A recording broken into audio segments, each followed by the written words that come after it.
God bless you so much. Mani umugisha cyane. Lord Jesus, we thank you. Mwami Yesu turagushimiye. Thank you for this great day. Nakoze kubw'uyu munsi ukomeye. Bless us as we listen from you. Umugisha ariko dutega amatwi ijambo ryawe. In Jesus' name. Mu izina rya Yesu rikomeye. Amen. Wakomeye Yesu amashyi menshi cyane. So we are going to learn the word. Tujye kwiga ijambo. And after we shall pray for the leaders. Nyuma yaho nibwo turi gusengera abayobozi. So I've been teaching on keys. Maze iminsi nigisha ku mfunguzo that can unlock your godly destiny. Zishobora gufungura iherezo ry'umwana bwawe. One of the things that the church has not emphasized. Imfunguzo zimwe itorero zitajya zitaho. The church has not taught us principles. Ntabwo bigeze batwigisha amahame nk'itorero. That is why many of us have been in church. Niyo mpamvu abenshi twamaze igihe mu nsengero cyangwa mu matorero. For 10 years. Imyaka 10. 20 years. 20. 30 years. 30. And life doesn't seem to change. Ariko ukabona ubuzima budahinduka. So one of my mentors told me. Umwe mu bantu nigiraho yaranyigisha arambwira ngo. That if you want to live a successful life. Niba ushaka kuba mu buzima bwiza cyangwa ubuzima bw'ubutsinzi. You have to live and teach principles. Ugomba kubaho ubayeho ku mahame kandi ukigisha n'amahame. So for me when I'm teaching young people. Iyo nigisha urubyiruko. Or old people. Cyangwa abakuze. I teach principles. Nigisha amahame yonyine. Because you can never break principles. Kuko ihame ntawe ushobora kuricaho cyangwa se kugica. Principles break you. Ahubwo ihame niryo rikugiraho ingaruka. Amen. Amen. So today we are going to learn this key as we finish. Turimo dusoza kwiga ku mfunguzo, tujya kwiga kuri urufunguzo rwitwa urufunguzo rwo gukora cyane. The key of hard work. Urufunguzo rwo gukora cyane. The key, tell somebody the key of hard work. Bwira mugenzi wawe mu rufunguzo rwo gukora cyane. The key of hard work. Urufunguzo rwo gukora cyane. When you read the Bible, yusomye muri Bibiliya. Let's read there. Reka tuhasome.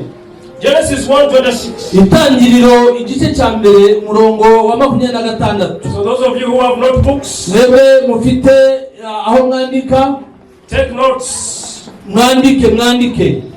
The shortest pencil ikaramu ngufi cyane is better than the longest memory. Iruta gufata mu mutwe cyane cyangwa se memory nini cyane. You only keep 20% of what you hear and don't write. Ufata 20% ibyo wumva ariko ntubyandike. But you can keep 100% of what you hear and write. Ariko ibyo wumvise ukanabyandika ushobora kubibika 100%. Amen. Amen. Glad to be with men and women of God here. Twishimiye kubana n'abagabo b'Imana n'abadamu b'Imana. Thank you for coming. Mwagize neza kuza. Pastor John recognized you and thank you for coming. Pastor John yabakiriye ariko nanjye reka nongere mbakire. Mwagize neza kubana natwe. Genesis 1:26. Itangiriro igice cya mbere n'umurongo wa 26 aravuga ngo Imana iravuga iti turebe umuntu agira ishusho yacu ase natwe batwara amafi yo mu nyanja n'inyoni n'ibisiga byo mu kirere n'amatungo n'isi yose n'ikikururuka hasi cyose. Amen. So one of the greatest gifts God gave people, impano mu mpano nyinshi ikomeye cyane Imana yahaye abantu, is the gift of work. Ni impano yo gukora. So God first created work. Mbere na mbere Imana yabanje kurema umurimo. Before creating somebody. Mbere y'uko irema umuntu yaremye umurimo mbere. So he first created the garden. Yabanje irema ubusitani. Created the garden of Eden. Irema ubusitani bwa Eden. After that, irangije kurema ubwo busitani, he said, let us make man in our own image. Iravuga ngo mureke tureme umuntu mu ishusho yacu. In our likeness. Ase natwe. So that they may rule over the fish of the sea. Kugira ngo babashe gutwara amafi yo mu nyanja. The birds of the sky. Inyoni zo mu kirere.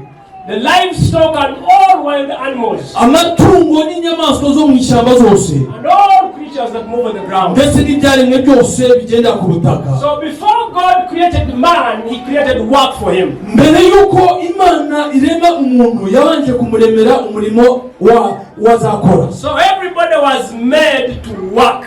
Buri muntu wese yaremewe kugira icyo akora. One of the problems we have in Africa, imwe mu ngorane cyangwa mu bibazo dufite muri Afrika yacu, is that we are not taught how to be diligent, how to work. Naho twigishwa uburyo bwo kwitondera gukora. Turi gufatanye twese n'abantu benshi ndagira ngo Pastor Alex afate Bibiliya, hanyuma ariko akirebaho mubwire ari gusome, sabe Muzungu Gerard yigire hafi ndetse n'umudamu we.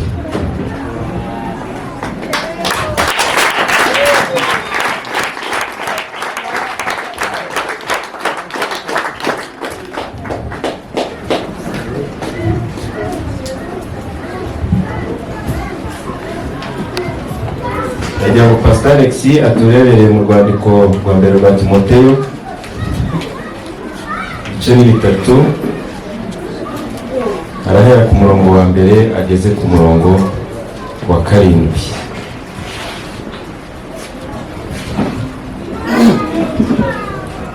Urwandiko rwa mbere rwa Timoteyo ibice 3 guhera ku murongo wa mbere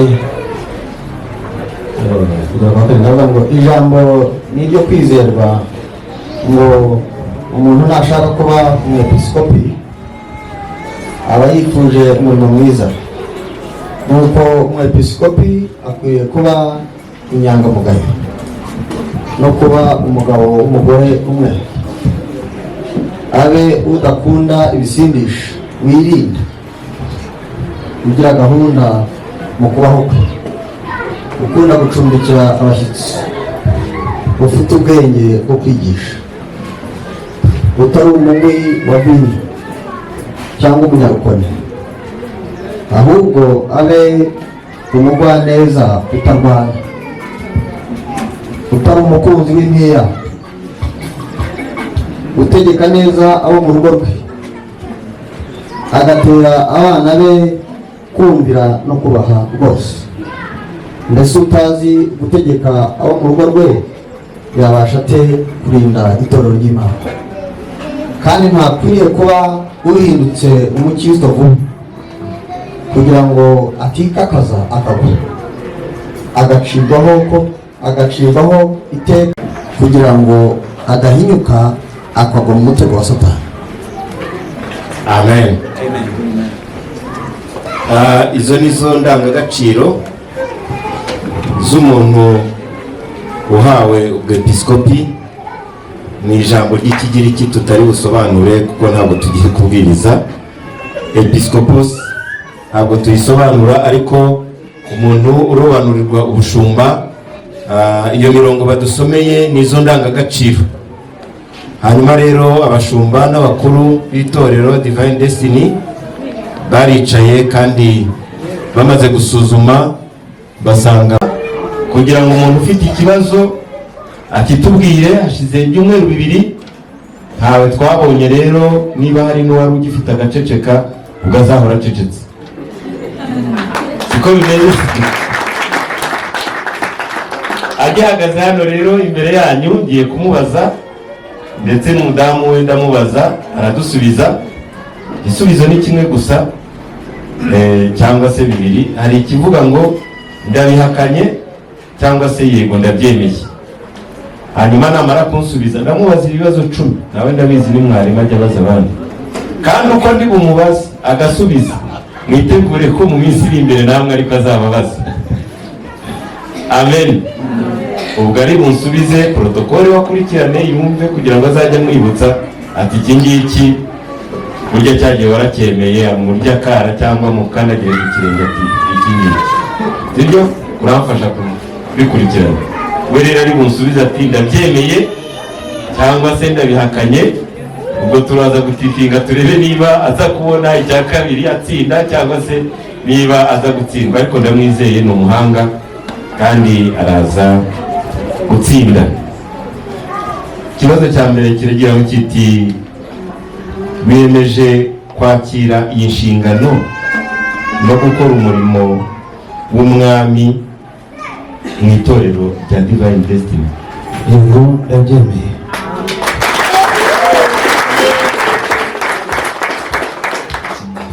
Ikibazo cya kabiri kiragira kiti usezeranye guha agaciro inyigisho zose z'Imana mu isezerano rya kera n'isezerano rishya. Yego ndabyemeye. Ariko niba hari abantu badafite ishyari bajye bakoma mu mashyi rwose,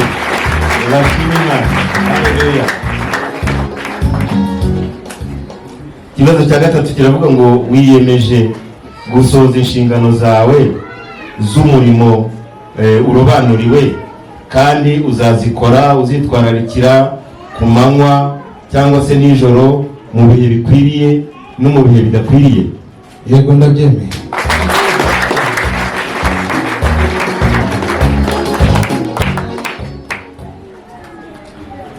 Ikibazo cya kane kiravuga ngo wiyemeje kuzakorana neza n'abo mugiye gufatanya, abakubanjirije ndetse n'abandi bazaza inyuma yawe.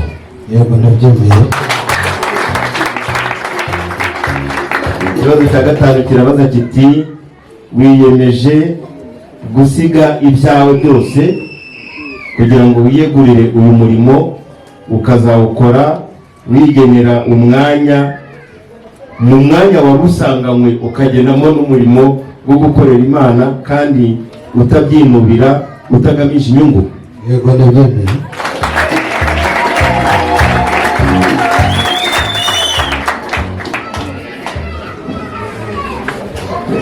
Ikibazo cya gatandatu kirabaza kiti wiyemeje kuzigisha itorero ry'Imana ucyaha ubuyobe n'izindi nyigisho zose z'inzaduka kugira ngo umurimo w'Imana waguke mu itorero rikurobanura ubushumba. Yego ndabyemeye.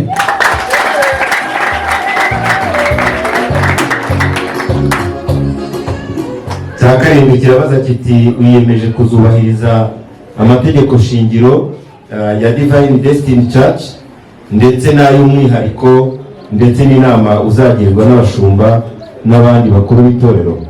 Yego ndabyemeye.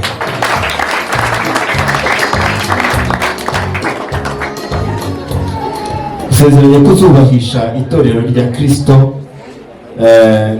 kugira ngo ubwami bw'Imana bwaguke kandi ukunda igihugu cyawe, ukunda n'intama uragijwe, utarabona ku butoni, utarabanuye isanomuzi cyangwa ikindi kintu icyo ari cyo cyose cyatera ubutandukane hagati y'intama ushinzwe. Yego ndabyemeye.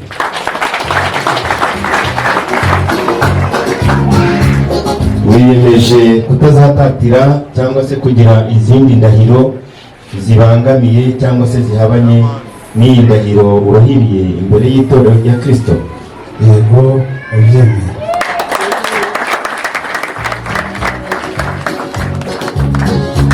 Ikibazo cya nyuma kigira kiti wiyemeje gutanga imbaraga zawe n'ubumenyi bwawe n'ubushobozi bwose waba ufite kugira ngo ushyigikire iri hishurirwa ry'abashumba bakubanjirije ndetse no kugira ngo ubwami bw'Imana bwaguke kuri wowe ubwawe, ku muryango wawe no ku muryango mugari aryo torero ry'Imana. Yego ndabyemeye. Ukomeye Imana yacu. Haleluya.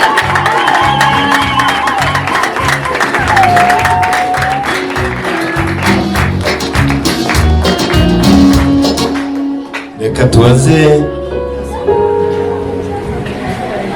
Miriam,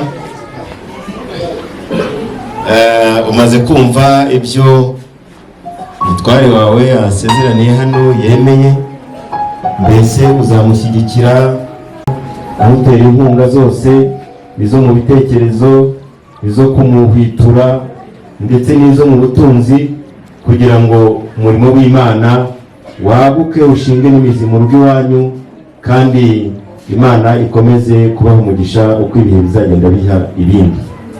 Yego nzamushyigikira. Amen.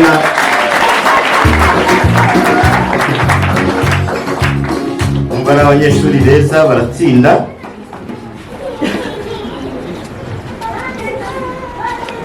Agira ngo noneho njye namubajije arasubiza, ariko agira ngo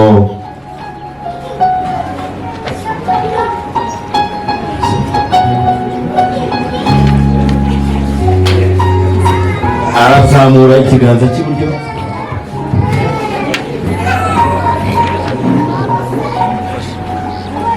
Namufashe, hanyuma azamura ikiganza cye cy'iburyo aturahirire muri iyi nyandiko iri hano, kandi natwe tuze kubikora dukomera Imana yacu amashyi tuvuza n'impundu.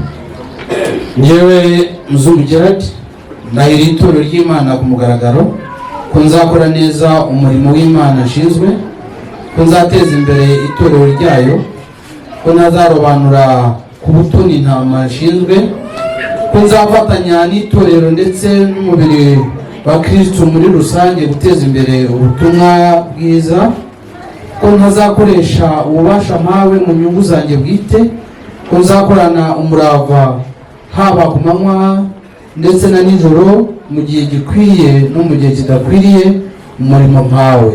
Imana ibimfashemo.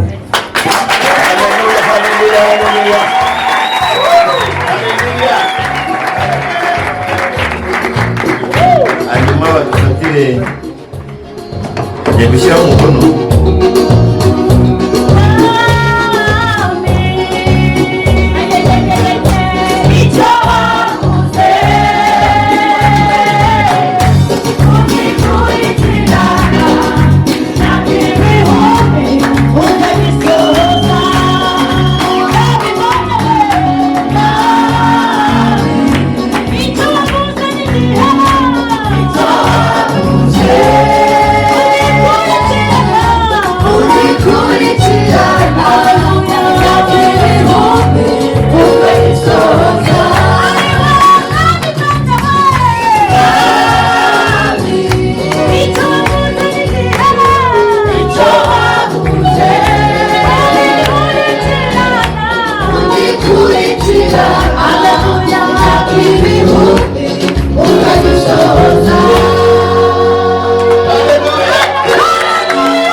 Ndagira ngo rero noneho tujye ku cyiciro cya kabiri. Ndagira ngo yigire hano hafi batuzanire urahagarara inyuma ye, batuzanire, yego yabimenye,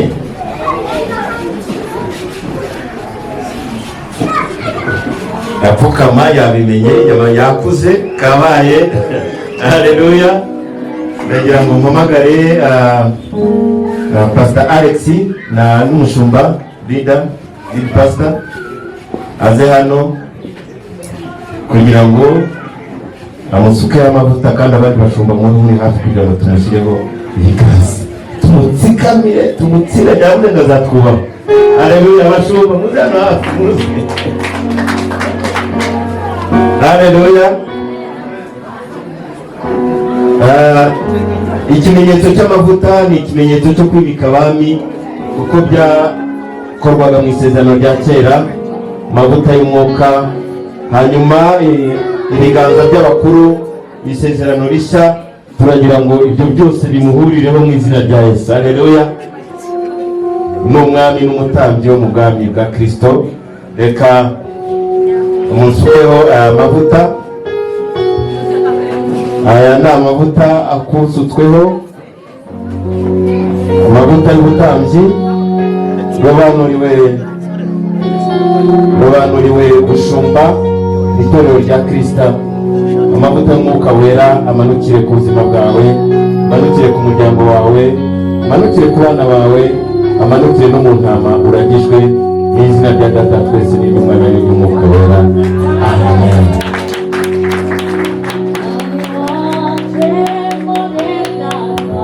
Abandi bashumba nabonye baze hano, Pastor namubonye n'abandi bahari baze.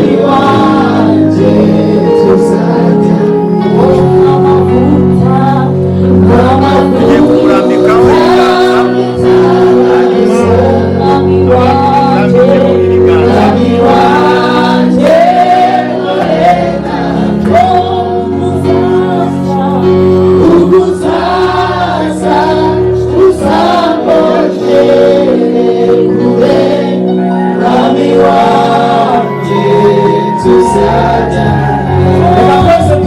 twese tumurambureho ibiganza. N'abakristo murambure ibiganza, abashumba bamushyire ibiganza, tumusengere, naza gusoza mu isengesho. My God, my God, my God. Thank you for his life, Almighty Jesus, oh God. I bless you, Lord, for his life. Thank you that you knew him, oh God. That he would serve you, Jesus. That you bless your kingdom, oh God. And you will use him daily, oh God. And you will use him daily. In the name of Jesus, I pray for his protection, oh God. For power, for grace, for favor. In the name of Jesus, I call upon your grace. I pray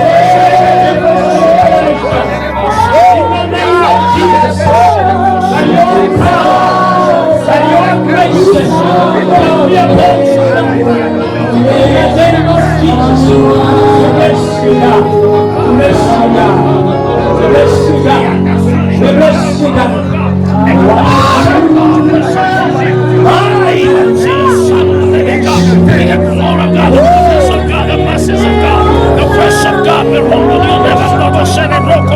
May the sons of God, the power of God rest upon you in the name of Jesus.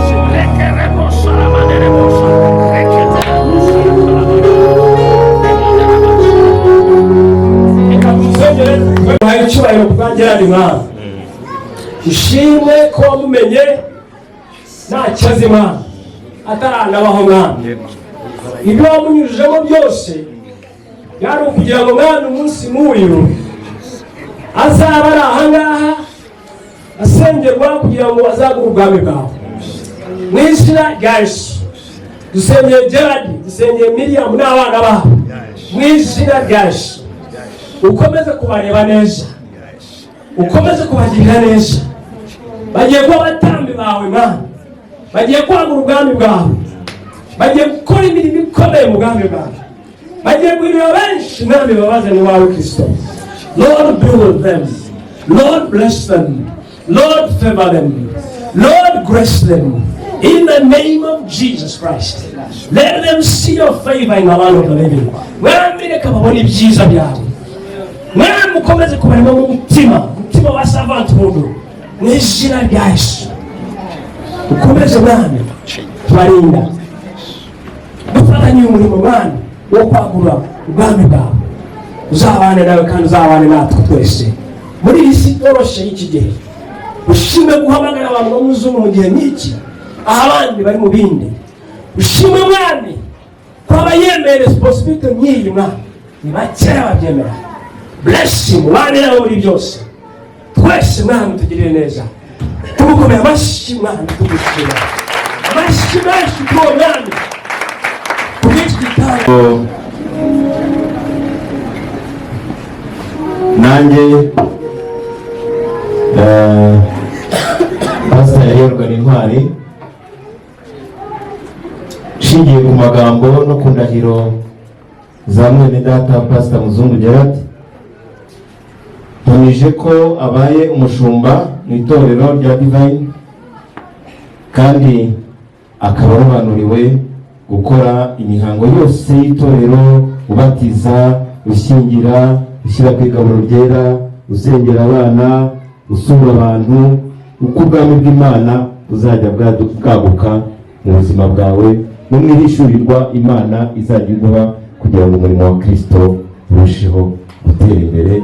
Mu izina rya Data twese n'Umwana n'Umwuka wera, amen. Nagira ngo rero pastor amumpere isertifika yuko abaye umushumba muri twebwe uterere kabiri. Amashyi yanyu kubera iki agirwa kera.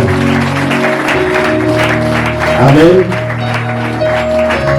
Hanyuma ndagira ngo umushumba wakoze protocol icyicaro cye kirateguye hariya, amujyane mu ntebe twamuteguriye yuko abaye umushumba muri twebwe. Amen. Hanyuma ngo muraza kumufelicita mushumba, icyicaro cyawe kirateguye.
haleluya.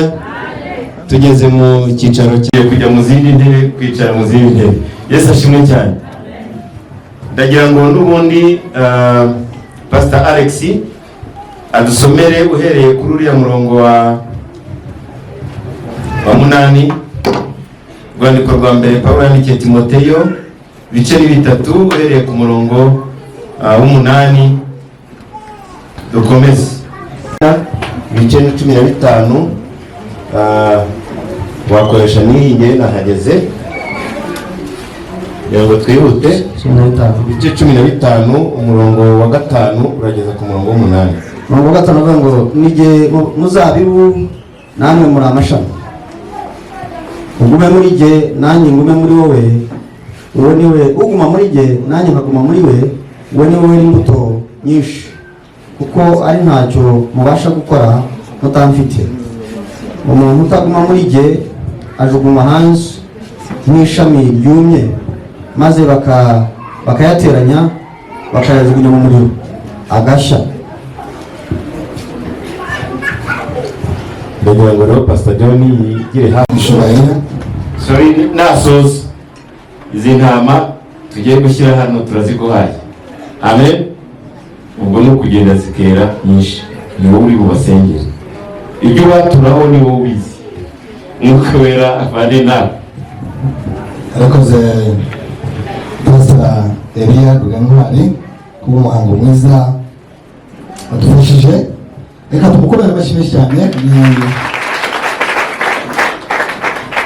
Sare Pastor William gatoya mbere yuko nsoma cyangwa se duhamagara abayobozi bandi tugiye gusengera.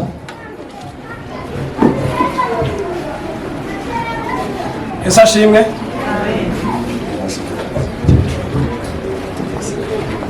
Yesu ashimwe. Ntabwo ndi butinde ni ukubabwira uko structure cyangwa se imiyoborere ya church yacu cyangwa inzego ukuntu zimeze. So dufite iyo bita Elders Council, ariyo igizwe n'abashumba na sekretari wa council. Reka mbasabe bahaguruke. Pastor team na Vincent Gatete na sekretari w'iyi kipe Masteria, Pastor John ngira ngo wajyane kugira ngo babone neza. So muri make aha niho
Pastoria Life Groups umushinga Maserire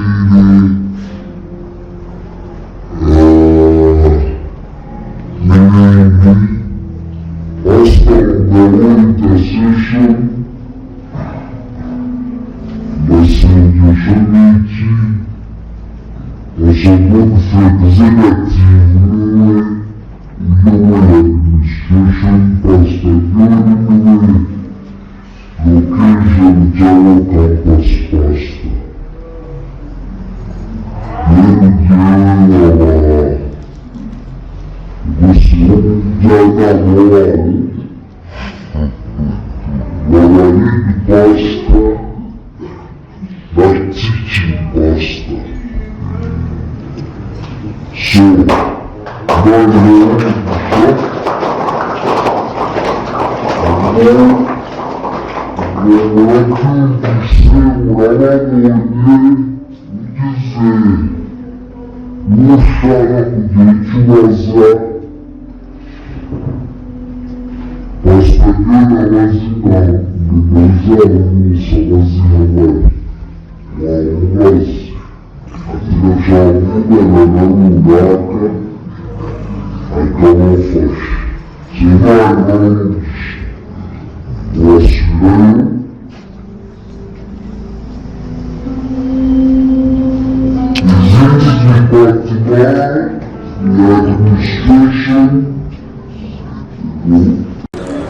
hari urubyiruko, hari finance,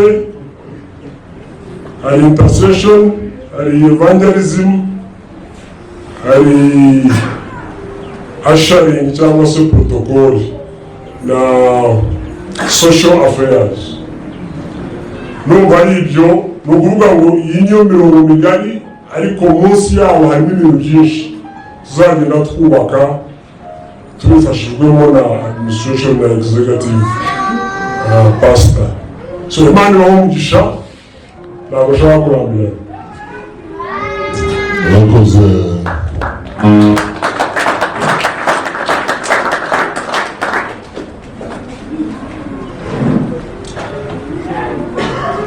Yesu ashimwe. Umurimo ntabwo woroshye. Yesu ashimwe. Umuntu Imana ntabwo ari ikintu cyoroheje. Harimo n'abapasiteri barwanya ubututi sinzi icyo bashakaga. Kera ntajya muri uyu murimo numvaga ari umunyenga, ariko ntabwo ari akazi koroshye. Ndagira ngo dushimire Imana kubw'uyu mwanya utambutse, dushimire umwanya wa muzungu. Tugiye gusoma rero abayobozi bagiye gusengerwa cyangwa se tugiye gusengera, ngira ngo n'urwego rw'imiyoborere, urwego rwa administration ndetse n'iterambere ry'itorero. Aba nibo bazatwigira ibi byose mubona kugira ngo bishobore umurimo w'Imana kujya imbere. Urwego rwa administrator wacu kugira ngo asanzwe ahari, administrator w'itorero, abatari bamuzi yitwa Murute James, kugira ngo umusore atambuke ari ibintu wacu, nubwo twari twaramusengeye ariko n'ubu nahoze mvuga ngo iryo hembo wakongera natwe akadushyiraho, nabonye ari byiza. Reka dusabe admin watambuka hano, dukomereze amashyi.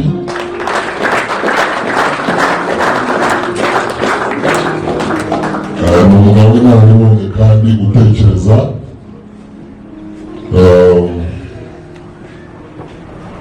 Reka dusabe undi muri administration bazakorana yitwa Sarah Sharon, aratambuka.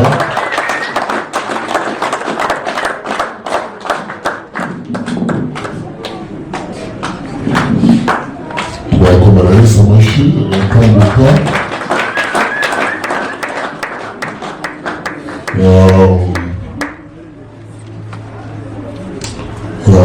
muri departments tujya muri departments social affairs cyangwa se affaires sociales,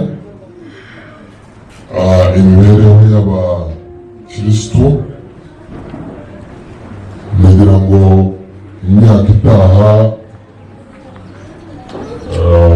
turimo tubaka amaserere ku buryo hari n'ibibazo abashumba bigomba kubagira, ariko hari n'ibindi abashinzwe imirimo bagomba kuzajya badufasha. Reka dusabe umuyobozi wa affaires sociales, abafite n'abandi bazakorana, ariko umuyobozi Muhoza Betty, mama pasteur, kugira ngo amerese amashyi.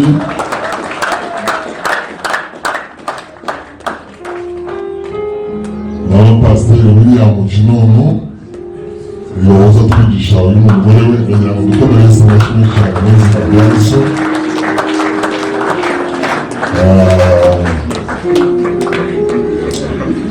Muri structure yacu ntabwo kuko ndi location pastor hano, Betty nawe ugomba kuba location pastor, ntabwo ariko dukora. Betty Imana aramuhamagaye, Betty madamu wanjye, Imana aramuhamagaye kugira ngo afashe umurimo, ariko ntabwo yahamagawe imbere yanjye.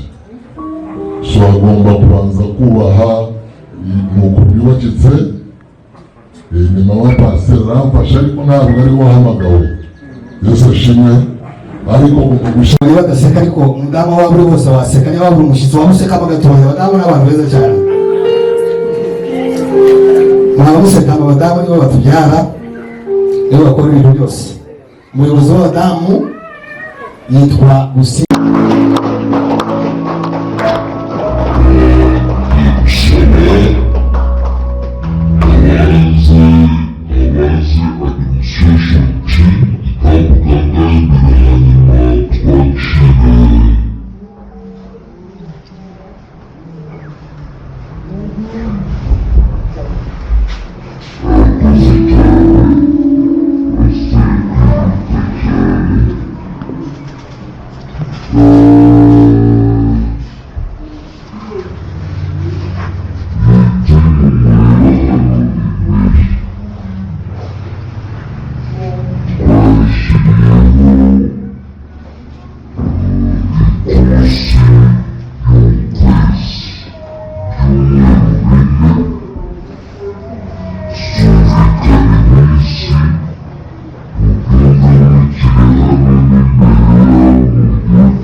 Wamumenye ataraba urusoro mu nda ya nyina, urangije uramutoranya kugira ngo azamuhanuze wo guhanura amahanga. Mu izina rya Yesu rikomeye turagushimiye kuba abagabo n'abagore mwami Imana y'imbaraga wabatoranyije tutarabamenya, urabatoranya ubatoranyiriza uyu murimo ukomeye kugira ngo bazabe abahanuzi bo guhanura amahanga. Mu izina rya Yesu rikomeye turabasengera kugira ngo imbaraga yawe, umwuka wawe wera, ubwiza bwawe, kugirirwa neza nawe birikabure kuri bo mu izina rya Yesu. Umucyo wawe uramurikiye mwami Imana yanjye, feva yawe ibabaho mu izina rya Yesu. Rekane gucika intege, rekane kunanirwa mu izina rya Yesu. Mugabo yaravuze ngo utari kumwe nanjye ngo naho najya, utagendanye nanjye ntacyo naho najya, utari kumwe nanjye nananirwa mu izina rya Yesu. Buri wese uri hano mwari Imana yawe turasenze kugira ngo ubane nawe mu buryo bw'umwihariko, umwihisuriro mu buryo budasanzwe, umwigaragarize mu buryo budasanzwe, ubane nawe mu izina rya Yesu. Haleluya. Igihe kimwe Mose ngo azamutse ku musozi ahuye nawe mwami Imana y'imbaraga, wagarukana ubwiza budasanzwe mu izina rya Yesu. Bwoko bwawe Mana yawe, reka ubwiza bwawe bubabeho, reka igikundo cyawe kibabeho, reka umwuka w'ubwenge, umwuka wo gusobanukirwa, umwuka wo kurondora imyuka mu izina rya Yesu. Reka yo kuzagira uyoba, reka yo kuzagira ucibwa intege n'iby'isi mu izina rya Yesu. Turatwikiriza amaraso yawe, umwuka w'ubwenge ubahoreho ku manywa na nijoro. Ubabere Imana bagenda, ubabere Imana baryamye, ubabere Imana mu izina rya Yesu.